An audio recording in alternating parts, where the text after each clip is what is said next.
It won't start, but it just might grow and kill you. Don't make promises you can't keep, and you don't wear flip-flops to the swamp, especially designer ones. We are talking DCs Swamp Thing Season 1, Episode 1, Pilot. The AfterBuzz After Show starts right now. You're tuned in to AfterBuzz TV, the ESPN of TV talk.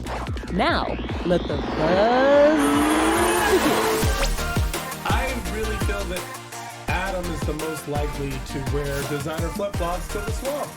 I don't know why you'd say that. I just feel Is it like true? you are. It's What? his thing. You look like the guy that He's wears profiling designer. you, man. That's what's going on right now. I do like to go to Jazz Fest in New Orleans every year, and yes, Jazz the Fest is preferred great. footwear sometimes is a flip flop. See? But I don't know about it. But you don't feel like that's what you do? That's not what you do? You don't wear designer flip-flops He's- to the swamp? Because I feel like you might. Dear God. I haven't feel been like in the you swamp might. that many times. Maybe I would.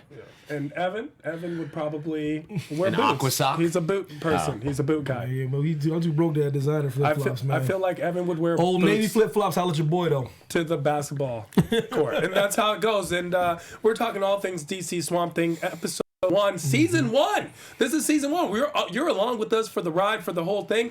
It's the pilot episode, and we're talking all things, so you need to be strapped in and with us. If you don't know who we are the panel extreme. All the way to my left is DC's guru. Adam is in the building. Yes, Adam Gertler here. How are you?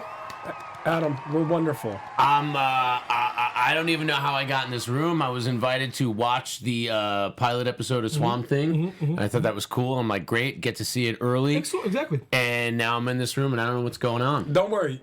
I will tell you. You're sworn to secrecy. So And if you have don't know what's going on, you can always lean in to my favorite DC superhero. Evan T Mack is in the building with us, ladies and gentlemen. What's going on, Tehran? What's going on, man? I see you with all your splendor, all robed out with the Dark Knight shirt on. My man knows his DC characters. That's what we're doing. I mean, I don't know. Swamp Thing might be my new favorite DC character. And if you don't know who I am, my name is Tehran. I will be hosting this panel. But don't forget, it's not just all of us. It's all of you at home, too. We love having you on the panel. So stay tuned, tune in, check Absolutely. in, live Chat. comment below. Let's get to it. We are going to be breaking down Swamp Thing's DC Swamp Thing Episode 1, Season 1 pilot. We're going to talk about some of the differences between Swamp Thing, the comic book, Swamp Thing, the movie, the 1982 movie, a lot of people forget is Sleeping out on there. it. And, of course, the Swamp Thing television series that's streaming on DC as we speak. We're going to discuss some of the characters we've met, as this is the pilot premiere episode. We're going to break it down with Alec's checkered past.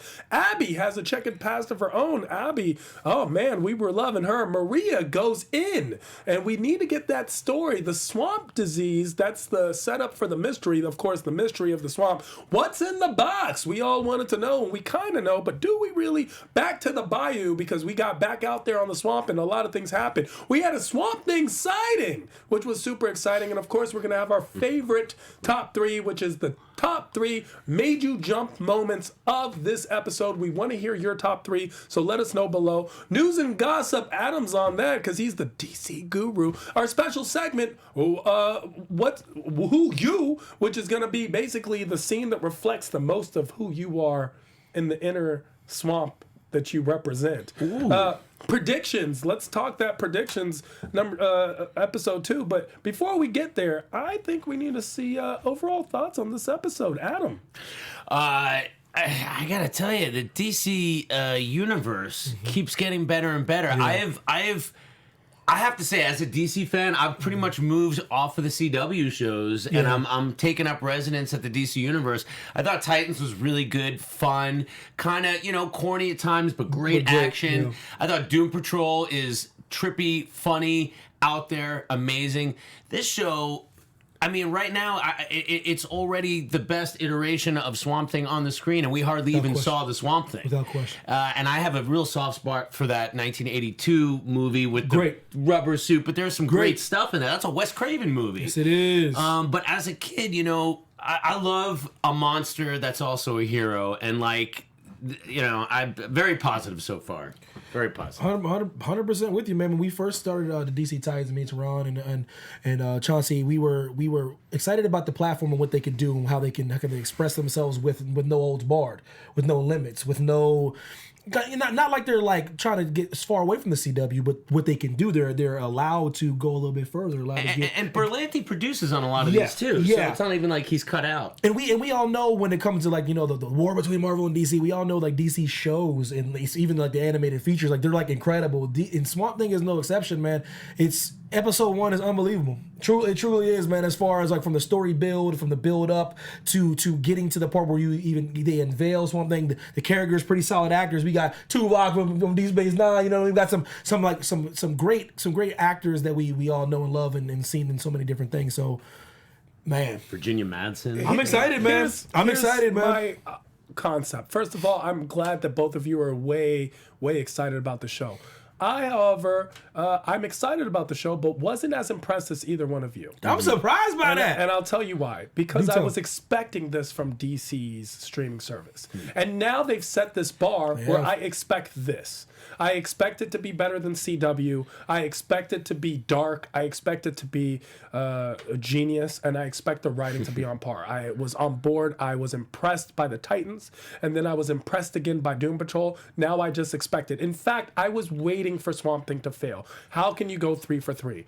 That is the only thing that impressed me because it does go 3 for 3. And when you're talking Wes Craven, we do get a Lynn Wiseman directed episode. And if you don't know Lynn Wiseman, of course, Underworld's boom, boom, boom. Of course, he also was Kate Beckinsale's boo for a while, but that's the whole thing. If you want to talk horror, that's the guy to kind of go to, especially when it's horror action, right? And produced by...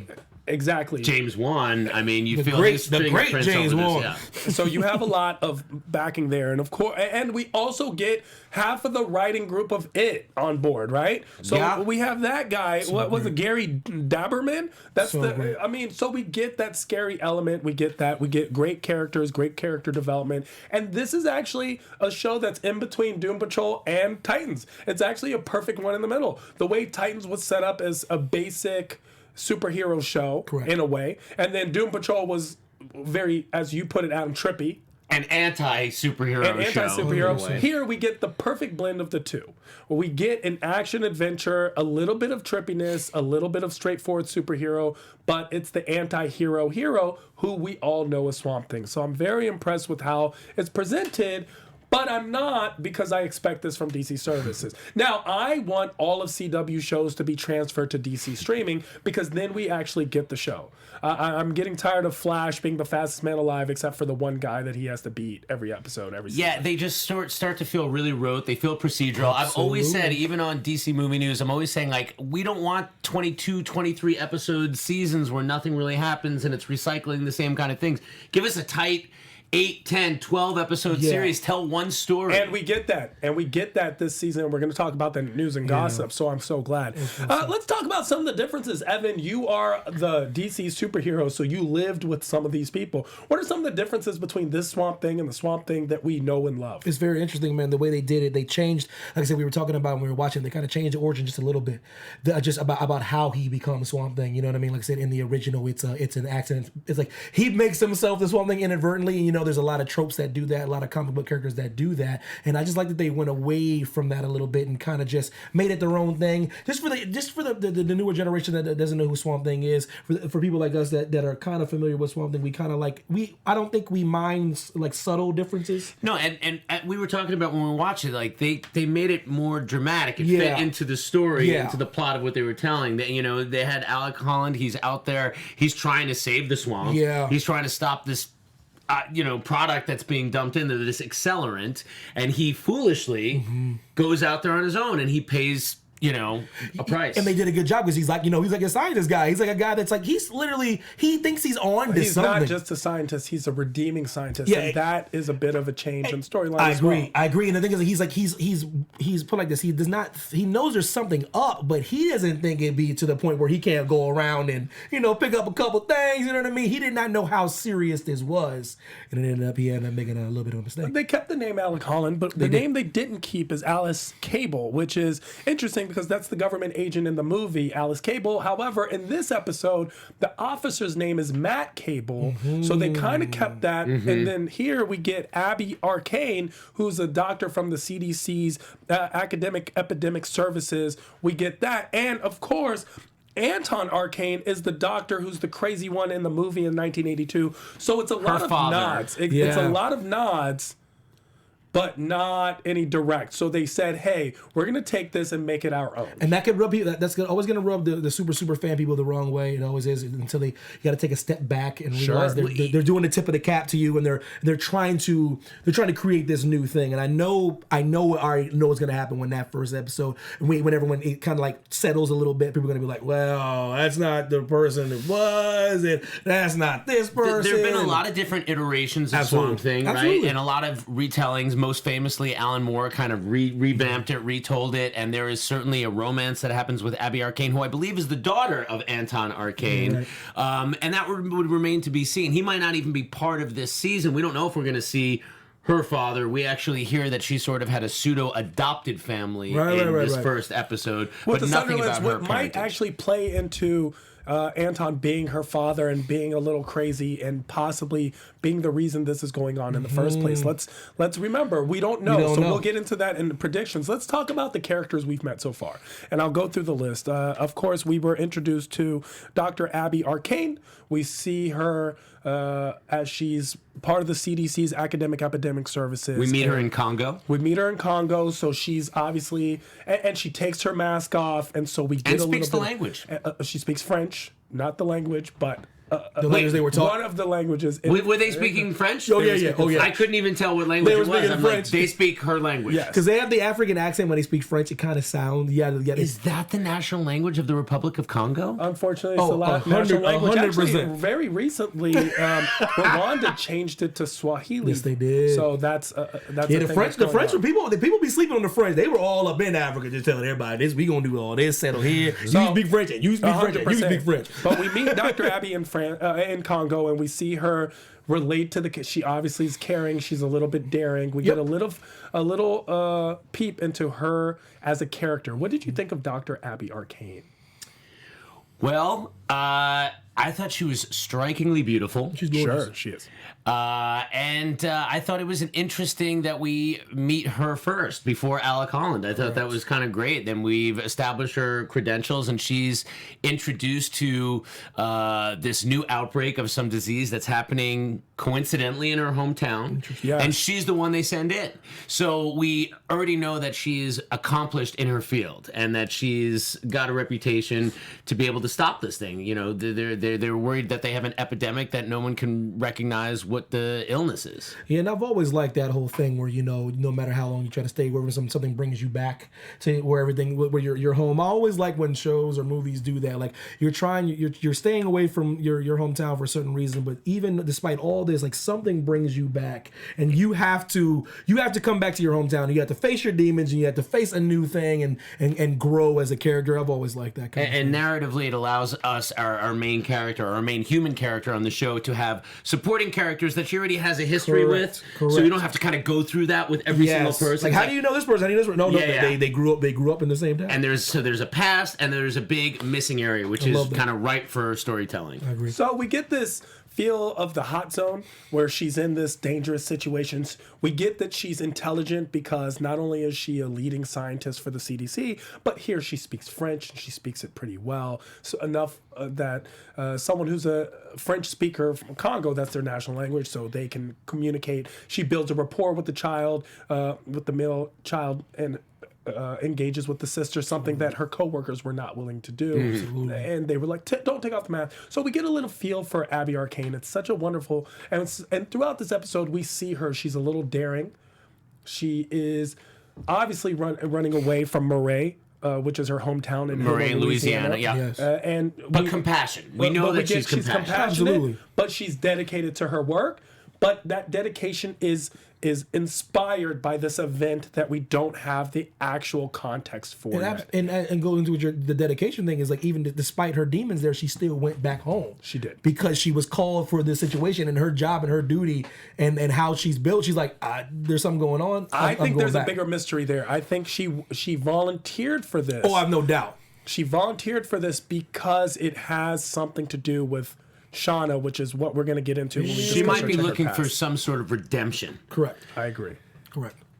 her redemption quality, and she's not the only one. Of course, we also get Alec Holland, who has his own checkered past. So Alec Holland is this marine biologist who has this checkered past from fabricating results of an experiment, which is a big no-no in the scientific world. Yeah, it's the first thing that comes up when you Google it. Right. When she's Googled. So he's a bit of a disgraced biologist, and when we meet him, he's in the hospital rifling through papers. He seems kind of aloof. He is, as you mentioned, wearing sandals. I don't know. Maybe designer sandals. They were designer. They mentioned it. Oh, really? Oh, okay. They brought it up. I did miss that detail. But Twice. yes, it was almost like T'Challa in the laboratory in Black Panther. Like every time you see his feet in a hospital, it looks very like, what's going on here? And he's a scientist would know better. And he's a regular in the hospital. They know him. They know him. You know what I mean? Yeah. He's tried to do this. He's tried to come rifle. At least recently, while this mystery is going on. Absolutely. And what brings his characters together is Abby Arcane has become the doctor on the scene who's in charge, and Alex like, you're not going to find what you're looking for, so, I got it. And he's actually, what brings them together is persistence.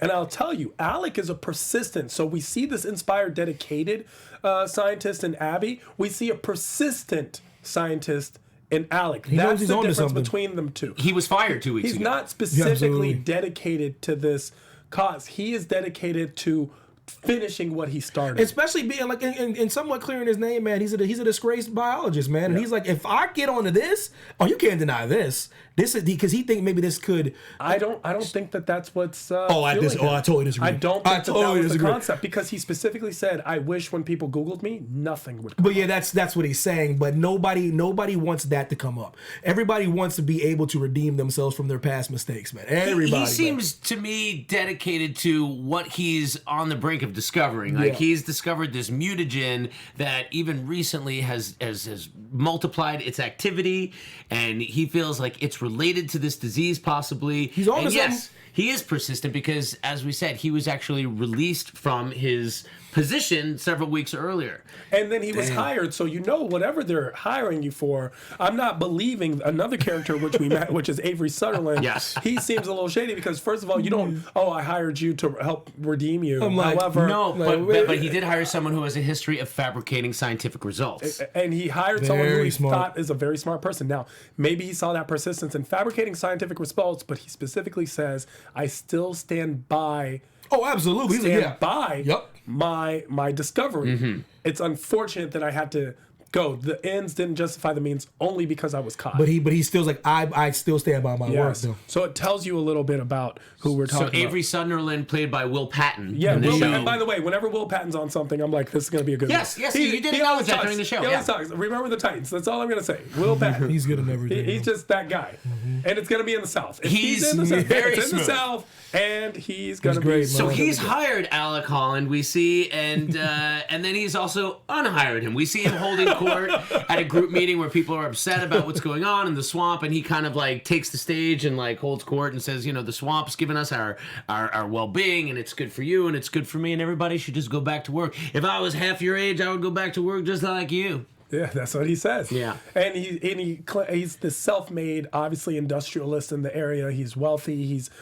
And we always see, anytime you see someone who's rich, except in Iron Man, that's the bad guy. It's true. The rich guy will always somehow be the bad guy. Yes, that does seem, especially when you're in like a poor swamp community where it seems like there aren't many rich guys. In DC shows, you can't be Lex Luthor's rich. You're right. You can't be rich. Even Batman somehow poor. Isn't Arrow kind of rich? I mean, he's rich, but he was a bad guy in terms and he blurs the lines a little bit. He's a little aggressive, man. He's a little aggressive. He's like, So I think Avery's going to be the villain. We haven't gotten that sense yet. However, we did get the understanding that someone's hiring people to go in at night, and it's unregistered, and no one knows who. Who else has the money?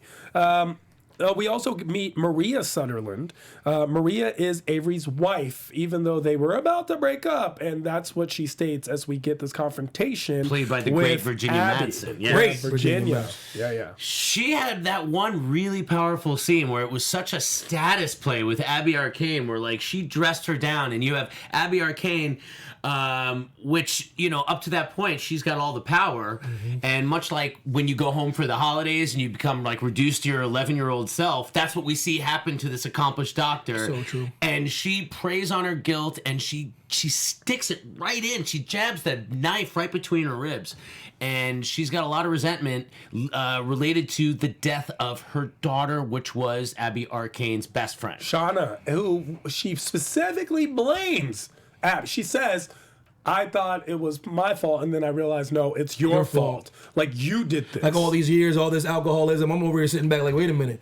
I came to this come to Jesus moment where I'm like, oh, I did not to blame at all. Too. My husband confirmed it. It's you. It's you. Yes, and Abby blames herself as well. What did you guys think about that confrontation, Evan? It was one of those things where it's like you're thinking to yourself like, oh man, see, she couldn't have talked to me like that. You know what I mean? The same. She just could have did that. Like her whole little monologue about going through the freshman year, sophomore year. I'm like, okay, hold on now. I would have spoke up for myself, but the way they shot it is so brilliant because she feels so responsible.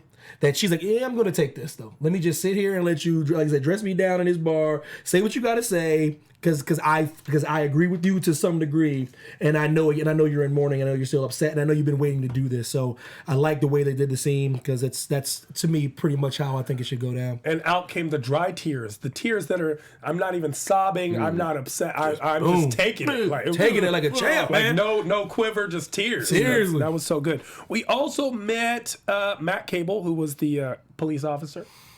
What'd you guys think of him? That seems like that's going to be her confidant. Like that seems like on the show they're going to be. He seems like he's going to be a major part of the show moving forward. They obviously have a history. They're friends. He's like, where you been all this time. He doesn't hold any resentment. Like Correct. he seems like a good guy. And I don't think it's going to be all Abby running around with the swamp creature all the time on the show. So I really see this guy's going to be a major player. We meet him in that first scene where they're investigating. What was his name? Coyle or something like that. Eddie Coyle. Eddie Coyle. Coyle. Well, yeah, because that's how we started off, right? With the Eddie Coyle's daughter being the one who's sick, and we're definitely going to get into the mystery illness. Your thoughts on Matt? Yeah, I like him. We didn't get enough of him, but he's definitely that guy that he's that local cop. He's that.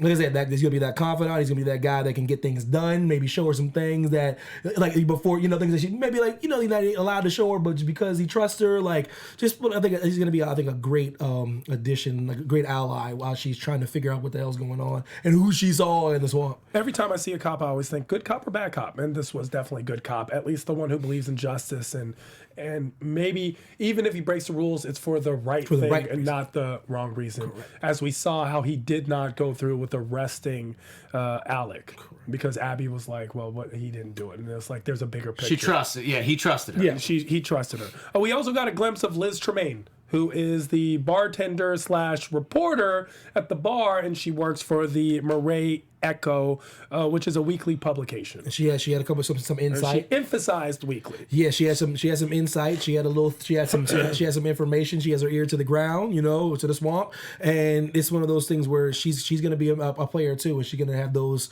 little minor details and those little things that she listens to the whispers. Yeah, she was like the little birdie in the bar. Like, I hear some people are possibly hiring some boats going out at night, which is a major kind of break in their case for the episode, which kind of leads them to go out there. She's gonna have a few more of those, I'm sure. Yes, again, yeah. It was a pilot episode, so you're really kind of meeting everybody and establishing the tone. I appreciate that they didn't try to rush the main hero out there. Use your episodes for character development. You care about characters more when they're built, and you figure out what their agendas are instead of just throwing everything and rushing the action.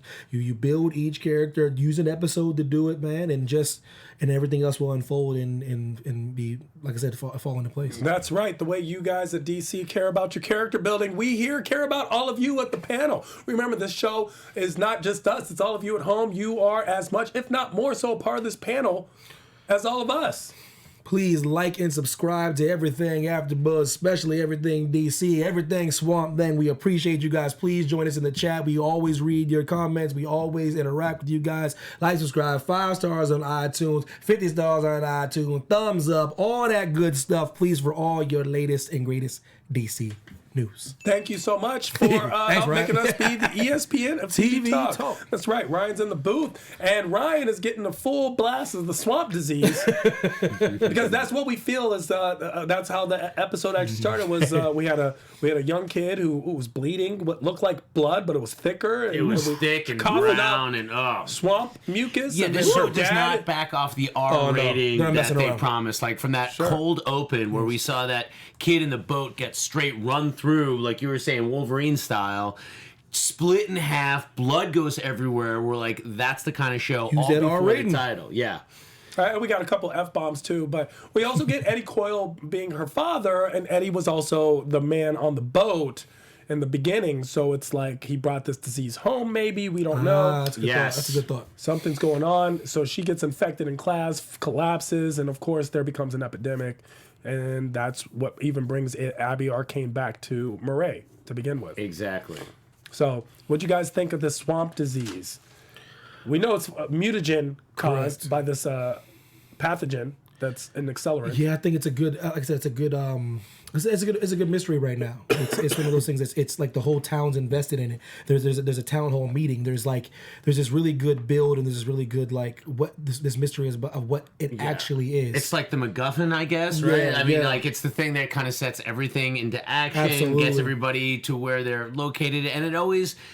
You know, a disease is a real world thing. It doesn't start with something that's like supernatural. We know epidemics. We've seen it. We start in Congo where there's some kind of disease outbreak going on there. So it feels whenever they're in Congo, it's Ebola. Let's just be real. Okay, so we feel like it's Ebola. We always feel like it's Ebola. But that's a good word though. You feel like it's ground. But yeah, exactly. So when you're we know the show's taking the launch into supernatural territory. So the best thing you could do is take its time building that world, establishing the rules of that world, and the easiest way to do that is to introduce us to the world that we know. We're not starting in another planet. So great. And that's right out the gate. So there's a dread in that because it's a thing that we can relate to. It's not like an alien coming in, right? Like, which we can imagine, but it's not real. Like, a disease is frightening. People are talking about vaccinations in the news every day. Absolutely. Who's vaccinating, who's not vaccinating. It's terrifying.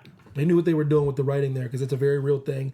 There's people that know people that have been affected by things like this. And like to have it start there, you're right, in a very grounded way before you take off into a supernatural territory. Well, you know, biological this, agents this, CDC that. You're like, okay, I know all this stuff. This could be a real thing in this swamp. This is a real thing, you know what I mean? So I think it was cool. I liked the concept of how the disease affected people. They didn't slow roll us. They got us right into the meat of it. Yep. Even the little tease with the coughing up of the leaf, that was strong. Just coughing up. And then we go right to Eddie's place. And then we see something's wrong with Eddie. And he's he's basically a tree. You know? Seriously. It gets right in. So creepy, right? They did a great job on a lot of those creature designs. Awesome, man. They definitely did. They definitely did. It looks very cool. And then we get the swamp. Now, the swamp itself is a character. Big time. What do you guys think of the character of the swamp itself? Well, right now, you feel like the swamp is sort of evil, right? Because you think that these creatures that are coming out, which look very, organic, right? Like these cadavers that are converting into these monstrosities, you do feel like the swamp is a character. Knowing the comics and the source material, you know that the green is kind of like a good place and the source of good things. So, but right now, it's sort of an ambiguous character, which is kind of... a way you establish characters in a lot of TV shows, right? But I think the swamp is ultimately going to be good. But right now, it feels like the swamp is pretty dang evil. Yeah, when you're watching the show, and it's a show that has a fan following, they also have to create a show for people that have never seen it before. So there's that mystery that they're building where they don't want you to know if it's a good or a bad guy. For the people that know the show and know Swamp Thing and what he represents, okay, you might have an idea, but they're building it in a way where you don't know what the motives of the swamp is, because the swamp is doing some very interesting things. You see a whole lot of dead bodies, you know what I mean? So I just like the way the swamp is being established, especially for the new people that are that's new. Swamp Thing is not, it's 1971. His first appearance in 1971, but it's like, and then they had the film adaptation, but there's not much that people know about Swamp Thing. No, but despite the fact that it's had 2 movies, a USA show, a cartoon show, it's still not a character that is really well known. And this looks like they're really going straight to the source material more than any of the other previous iterations. That's very well said. I'm going to say that the swamp is a good thing, and I'll tell you why. Because while we see the swamp killing people, it's not killing indiscriminately. It kills the people that are attacking it. And we realize that later. How do we realize that it's a good thing? Because at the end, if you notice, the swamp actually relinquishes its hold on whatever the box was. He's like, yeah, find this. Find out. And it was like, they back off. The swamp actually allows Alec to take it. And then we see that the swamp doesn't just take Alec's body, it injects it with whatever it makes into, it creates the swamp thing. But the way it grabs him is like, you were with us now. Embraced him, embraced him. It didn't like swamp him in. It didn't just, as we saw in other ways. That's really, really smart because, I didn't realize that. Yeah, the swamp has already acknowledged that this is a good dude. For some reason, we're going to let him, we're helping him. And acknowledge that Abby was a good person because Abby did not get taken by the swamp. We've seen the swamp attack almost everyone that's gone in. True. And Abby fell in the water. You're thinking, oh my gosh, she's gone. Was able to get out. And actually, it might have even been a bit of a push from the swamp itself. If you notice at the end, the way she got back on land, it seemed as if it might have pushed her up. And the only reason the swamp claimed Alec is because it was the only way. And I think you pointed that out as we were watching it. Like, hit the shots he took with the caliber of gun he took, he was gone. He was gone. They made it clear. Yeah, it wasn't a shoulder. It was like boom, boom. And he was like, and the swamp was like, I gotta do something about this. He got hit like Ricky got hit. Hit hard, bro. But he was like, I got it. So let me just bring you in here. There's only one option here. You're a good dude. You have good intentions. You were trying to stop this shenanigans. So let's create great origin moment. It was perfect. I mean, we get it all in the beginning. Exactly. So then we get this box. We get this box. It has these two needle-looking things with a clock thing. We realize that it's an increased amount of the accelerant. Yeah. This pathogen, this mutagen. A lot multiplied dose. Yeah. Scientifically. Multiplied dose. Because we see that when Alec brings Abby back to his place. And we're definitely saying we're shipping them, right? Are we shipping Alec and Abby? Oh yeah. I think that happens pretty early on. There's a mutual respect there. Absolutely. Yeah. A Labby. Well, not only just a mutual respect, but they had this mutual. We need to redeem ourselves. They both like to drink too. And they drink. They had things in common. Yeah. A shady past, that checkered past. Yeah. And she admits to it. That's when you're like, oh, okay. She wants to bring down that wall. Be transparent. Yeah, she starts to tell that story, but she says that she killed her friend, but there's a lot more to that story. There's no content. It's not like you killed her friend. She killed her friend and then got off. I suspect that it's something. There's not enough privilege in the world. I get it, but not that much. And I also like that they didn't draw out the whole like, can we trust this guy thing? You know what I mean? That's a common mistake. Like this guy, she immediately was kind of like, okay, this guy's on the up and up. Well, not immediately. You know what I'm talking about. You know what I'm talking about. You're taking my words literally. I'm saying they didn't take too many scenes. This one's, but they take episode after episode after like, is this guy? Like they were like, oh, he's a good guy. He was like, just come back to my lab. That's 20 minutes away in the middle of the swamp. And she was like, she's like, all right. I'm like, all right, okay. That sounds kind of nice. And then at the end of at the bar, she goes back. She goes there a couple times. She goes back to. That's what I was I just like that they did. She was like, he cares about this kid. He cares about the swamp. He cares about the city. The town and. He might not be crazy. He shows her. Yes, we see the drops. Proof. And everything goes out of hand. I actually thought, why not turn on the little gas thing quicker? Like, it was breaking the glass. And then you were like, oh, yeah. You're right. Validation. Like, he put those drops in. It wasn't like, oh, so nothing happened? Yeah. Instantly something happened. I was thinking about that, but the only thing, excuse for that is that he's talking about how rapidly it's accelerating, how it's multiplying. So it's possible that the last time he did that little experiment, it didn't do quite what it did that time. Couple drops. Even he was surprised by it. But maybe he was surprised. I could see. Keep your hand on the gas when you do that. I think just kind of just put your hand there preemptively. Exactly. Just be ready. What do you guys think about what we found in the box? Is this going to be what? What the accelerant you're talking about? What is this? Okay, what is the purpose that it serves? Exactly. Is this going to be the cause, or is it a byproduct or a consequence? So we think rich guy dumping it in there to make money somehow. So why does he want to biologically accelerate the results? What could he be trying to grow or rapidly produce? Interesting. What is the potential application for this thing that he's testing out? Why did he hire Alec Holland in the first place? If he wanted to keep everything he was doing secret, why did he hire Alec Holland to find? What did he find out? So I'm trying to think, and I think Louisiana. I think there's oil, but that's out in the ocean that they're drilling for. Like, what is of value in the swamp? And I think what's of value in the swamp is the is the mutagen. I think he realized through whatever the death of his daughter was that I feel like he might have actually been the cause. Oh, yeah. And let her take the fall. I think that he realizes that there's value in this mutagen and that it is a usable suspect as a biological weapon, you think? as something. Right. And he's trying to Well, he make profit off harness of it. He's trying to take, and he's taking it from the swamp. The swamp is going to be a mystical place that only has this, and he realizes it in small quantities, and he's trying to multiply it. And see what it happens. remains to be seen whether the swamp is sentient because of the mutagen that was put in, or if the mutagen is somehow related to the sentient swamp. Exactly. But he's putting it into the swamp, and yet the swamp is fighting back. So there is some good mysteries established. Yeah. We get Alec going back to the bayou by himself to be like, I'm going to go take all these boxes. Hero, man.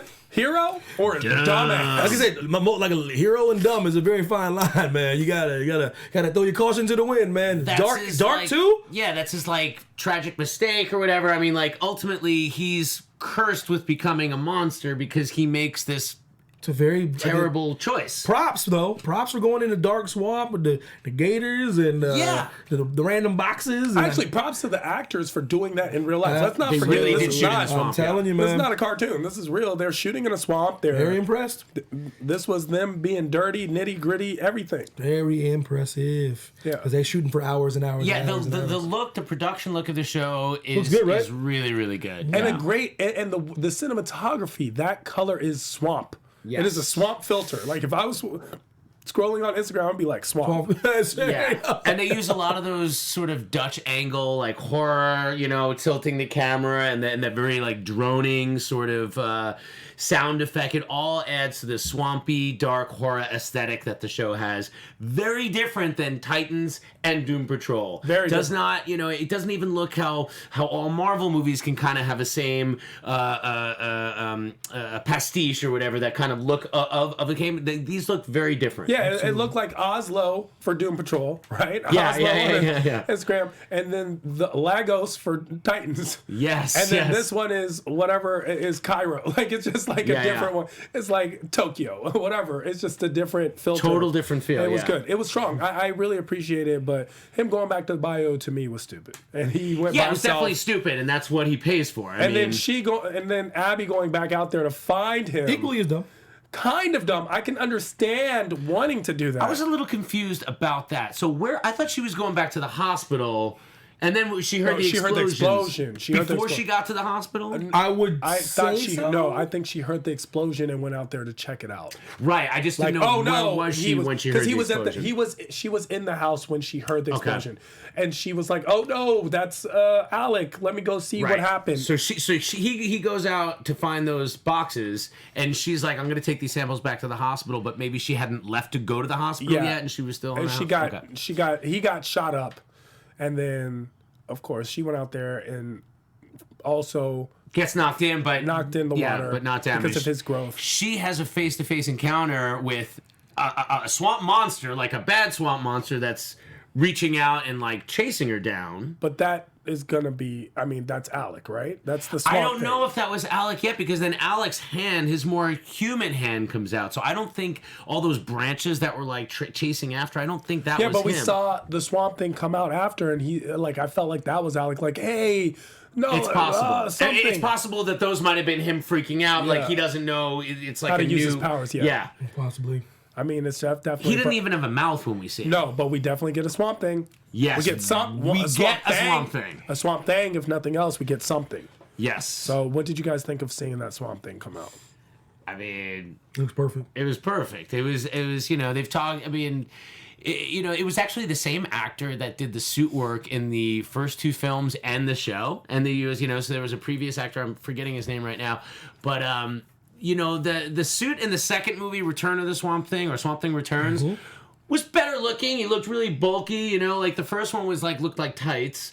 And then the USA show, they used the same suit, but they used the same suit, but they added to it to make it easier to get out of. And he looked very just like thick and hairy and swampy. This one, he looks muscular and gigantic and imposing, and damn spot on comic book accurate. Oh, he looks incredible. The actor is Derek Mears. In this one, yes. This is this actor who... You're thinking about the previous one. In the previous one, yeah, it was the same actor in all the previous iterations from 82 to... Brilliant, man. But he looks brilliant. The way, the texture of him, and like the vines and the veins and he's. But we don't hear him talk. We don't see him do anything. He just basically makes it out of the muck. He did a good job. By the end of this episode, we just see him out of the muck. And I would say, I could see people criticizing the fact that it takes a whole episode to meet the Swamp Thing, but I think that's just impatience. That's the problem with a lot of people that watch shows. They don't understand. It's the character build. You only care. Your shows you care about the most is the develop, because they're properly developed. Like this show took a whole episode, 59 minutes to build up the characters in the town. Especially something you said perfectly was not everyone knows the storyline. This is for both of us. This is for both of us. So episode 2, boom, you got the Swamp Thing now. Plus we haven't seen him in all his splendor either. He was like laying down. We haven't seen him as that imposing figure yet. Just wait, strap yourself in for that second episode on, man. But this one was a character build, man. The good old character build, man. Well, let's do that real quick. Let's talk top 3 made you jump moments of the show. What made you jump? And we, of course, want to hear from you below. Just comment below. Let us know what top 3 things made you jump during the show. Adam. Well, again, this is cool that it was done like a horror show. So there were some jump scares. I think the first one is in that cold open when the kid gets ripped in half. Because that's just like, whoa, that was very startling. We see an attack on the water. The second one, I think, was when we find Alec sawing at his sawing these samples, and they're setting up that you think you're going to see a monster and you don't, and then he points over there and you turn and you see Coyle. Was it Coyle? Yes, Eddie Coyle. Yeah, Eddie Coyle, who's turned into this creature. And then the third one is in the lab where they're together and they're looking at this biological sample, and they don't realize that this corpse has come to life, and then they turn around, and then there's like a good jump scare there. So those are the 3 that I remember off the top of my head. Yeah, I got 2. Like the one, especially the one when they did the nice pan to the bathroom, and he was playing. Coyle was posted up, man, looking like a tree man. Just deep throating a tree, essentially. Like, I don't know what's going on, but that's basically what you can describe it. That's exactly what it looked like. It was horrific. And also, I think the part that maybe jumped the most was when my boy got shot, man. Yeah, man, I did not expect just the way he was shot, man. I was like, got shot. I was like, oh my god, he's shot. That's it. Actually, that scene's gonna be all 3, and I'll tell you why. First, he gets shot. Hey, who's there? Pop, pop. Like, second, no. Oh no. Crossbow with the explosion. Yeah. Boom. And then third falls into the water, and I'm like, jump, jump, jump. Absolutely. You're looking at it like this is not the progression. It happened. Now you want to talk about what happened fast? That happened fast. He took a dynamite air, double tapped him. He blew him up. He did. Pop, pop, pop. You see the flaming arrow, and then one of you guys turn around and you're like, no, there's dynamite on that. Yeah, that's what I said. The fuse was landing. It wasn't like just a flaming arrow. No. It was a fizzing arrow. Dynamite. That's how it works. Dynamite crossbow I haven't seen before. I gotta say, I have not seen it before. Let's get into that news and gossip, shall we? Because we have some exciting news and gossip for you. Yeah, so if you're paying attention to a lot of the DC stuff, as we do, as I mentioned, I do DC movie news on the Popcorn Talk Network on Fridays. And, shameless plug. And nice. No, shame. Yes, no, full of shame. Full of shame. I'm ashamed. So we heard about this show that the production order was suddenly cut from 13 episodes to 10, and we heard rumors that the producers of the show were instructed to make the 10th episode act as a wrap for the series, potentially with the future being unknown. And so there was people suspicious of, was it the cost of the show, because the show is allegedly very costly. Has to be. Was it the future of the DC streaming service in jeopardy because of what Disney's doing? People are talking about Warner Brothers mounting their thing, and is it possible that DC Universe might not be around in another year? They want to know. Is it possible that they're just saving their budget for the next fiscal year? There's so many, and then the big worry was, is the quality of the show so poor that the executives wanted to cease and desist? Based on everything I've seen so far, I don't believe it's the quality of the show. So I have this one theory that says this. I think the DC Universe may be in jeopardy, even though they're still putting out shows, because we have nothing greenlit, as far as I know, live action after Titan Season 2. So everything is in production right now. We know Titans season 2 is coming. We know Stargirl's coming. We know Harley Quinn's coming. We know the second part of Young Justice is coming. But we don't know about any of these new productions beyond that.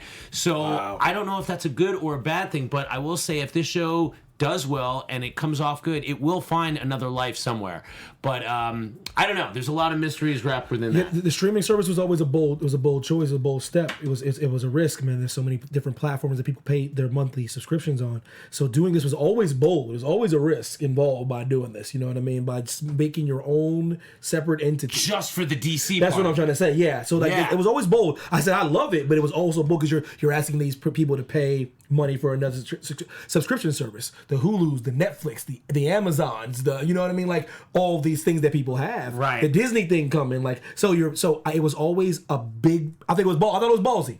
You know what I mean? To be honest with you, but like I said, I love it. But it could be the flip side of that too is that because they're producing so few shows relative to an Amazon or a Netflix, you should need a more niche subscriber base based on especially what they charge, what they charge as well. So I really do want to know what this is. They've kind of swept this away and they've kept it out of the news for now. I mean, I just looked up stuff and I couldn't find anything. So all the questions you had were valid, but I didn't find any answers, and I was looking for that. I'd be interested to hear in the comments what people think is going on, because I don't think it's that the show sucks, because the show seems like it's great. We all agree that these DC shows have been all fire, right? They've been great. Yeah. In fact, I want more. I want the seasons to get prepared quicker. I want Titans already. I just finished Doom Patrol. I want Titans back. I thought the fight choreography in Titans was so good. It was so great to take big swings with the Batman mythology. I like the guts, man. I like the gut. It's gutsy, man. You start a new streaming service. It's gutsy. They have a lot of content. If anybody's a DC fan, if you go on this channel, they have everything. They have everything DC, from all your favorite shows back in the day, all your movies, all the old school DC movies. They have it all. But this was always, it was gutsy, man. And all the new DC animated features are going there. Like as soon as they go on Blu-ray, they're pretty much like right there. So there's a lot of content, but for the new shows, like I said, this was a very gutsy thing to do. Yeah. I hope your fears are not true. To be honest with you, I don't want you to be right about this. You know what I mean? I don't want you to be right. Hopefully it's not true. Hopefully this becomes a good thing. We all love it. Let's play our little special segment game, Who You, where we pick the scene that you feel represents who you are as a person. Let's go T Mack on this one. I was the lady in the Congo that was not going to take the mask off. You were. Yeah, that's me right there. I'm the lady that's like telling you don't take the mask off. Like that's me, man. Smart. Yeah, Adam. God, I think I'm probably Alec Holland with the designer sandals. Nice. In that first scene. He admits it. As I'm thinking about it, like kind of dopey, out of place, trying to do his best, but also getting kicked out. I'm gonna have to be Alec Holland fabricating scientific results. I gotta prove my point. I'm right. I am right. I will change a Wikipedia I'm like, article. where is your proof? To prove You're it. like, no, I'll fabricate this, man. Let's get into predictions. Okay, so what are we predicting? Episode 2 or beyond. Okay, well, I'm going to predict that when what was the name of the businessman guy and his wife, Virginia Madsen's character, Maria and Avery Sutherland. Okay, so Maria Sutherland? Sunderland. Okay, I think Maria Sunderland is going to find out that Abby Arcane was not responsible for her daughter's death. I hope so. And there will be a bond between those characters that will reform, and Will Patton's character will be outed as this, main villain, son of a bee. Hopefully by episode 2, she finds out who the Swamp Thing is. I don't know, they might draw that out. But hopefully she finds out somehow that it is her boy and that he's a thinking, breathing, living being. And, and things get What's started. that voice going to sound like? I'm excited, man. I'm excited. I hope it's just not Alex's voice. No. But if it's like mixed, like a little affected bit effect. On the DC shows, the swamp was like this. That's exactly. I'm the swamp. Maybe it was it's gargling. your voice. Are you shamelessly plugging something? No. You trying to put yourself over? Yo, y'all need a voiceover, man. That's what it is. Quick predictions. Mine is going to be that I don't think we get the Abby realizing that the creature is Alec until third down. episode. Yeah. Third episode. That's a good episode. prediction. You're right I think about that that, is man. a solid. It's too I don't early. think Maria realizes that Shauna's death is not Abby. I think the hate is what fuels her, and See, we need to boy, see that for a does it. long Even time. if she got the truth out of it. If he couldn't get her to listen to him when he just had designer sandals and he was a pretty good looking guy, how's he gonna be like, no, it's me? Like, I'm the Swamp Thing, I swear.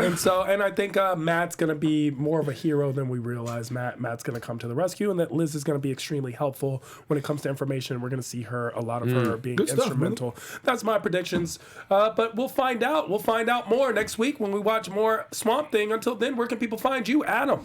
You can find me at Adam Gertler on Twitter and Instagram, and as I said, on Popcorn Talk on Fridays, and also hosting a FX movie download on FX, where we show you little special features during movies if you have to deal with commercials. Evan T Mack, Instagram and Twitter. That's what it is. And of course, I am Tehran, literally, and I am Tehran all across the board. I'm the Bathrobe Heartthrob. Find me hosting and paneling on a slew of other AfterBuzz after shows, as all of your favorite TV programs are my favorite TV programs too. But for now, we are talking Swamp Thing. This was episode 1. We're getting into episode 2, season 1 next week. Make sure to check us out. Till then, see you. Our founder, Keven Undergaro, and me, Maria Menounos, would like to thank you for tuning in to AfterBuzz TV. Remember, we're not just the first, we're the biggest in the world, and we're the only destination for all your favorite TV shows. Whatever you crave, we've got it. So go to AfterBuzzTV.com and check out our lineup. Buzz you later. The views expressed herein are those of the hosts only and do not necessarily reflect the views of AfterBuzz TV or its owners or principals.